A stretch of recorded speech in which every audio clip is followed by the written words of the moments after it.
السلام عليكم ورحمة الله وبركاته. عاملين يا اخواتي؟ رب تكونوا بخير، طبتم وطاب مساكم. اهلا بكم في فيديو جديد. النهارده ان شاء الله تعرف على ترتيب الدوري السعودي 2024 2025 باذن الله هم تفاصيله.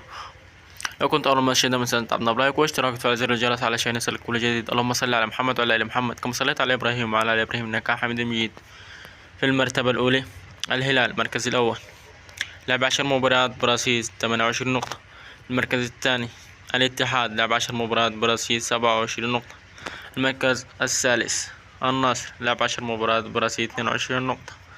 المركز الرابع الشباب، لعب 10 مباريات برصيد 21 نقطة. في المركز الخامس القادسية، لعب 10 مباريات برصيد 19 نقطة.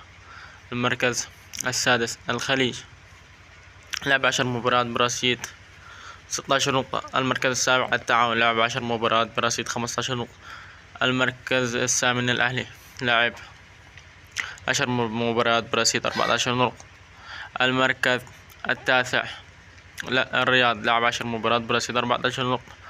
المركز العاشر دمك، لعب 10 مباريات برصيد 11 نقطة. المركز ال11 الرائد، لعب 10 مباريات برصيد 11 نقطة. المركز ال12 الاتفاق، لعب 10 مباريات برصيد 11 نقطة. المركز ال13 العروبة، لعب 10 مباريات ب10 نقاط. المركز ال14 الأخدود، لعب 10 مباريات ب8 نقاط. المركز ال15 الخلود، لعب 10 مباريات برصيد 7 نقاط. المركز ال16 الفيحاء، لعب 10 مباريات برصيد 7 نقاط. المركز ال17 الوحدة، لعب 10 مباريات برصيد 6 نقاط. المركز ال18 الفتح، لعب 10 مباريات برصيد 5 نقاط. يعني كده المركز الأول الهلال السعودي، لعب 10 مباريات برصيد 28 نقطة، والاتحاد برصيد 27 نقطة اللي والنصر برصيد 22 نقطة. الترتيب ده بعد الجولة العاشرة.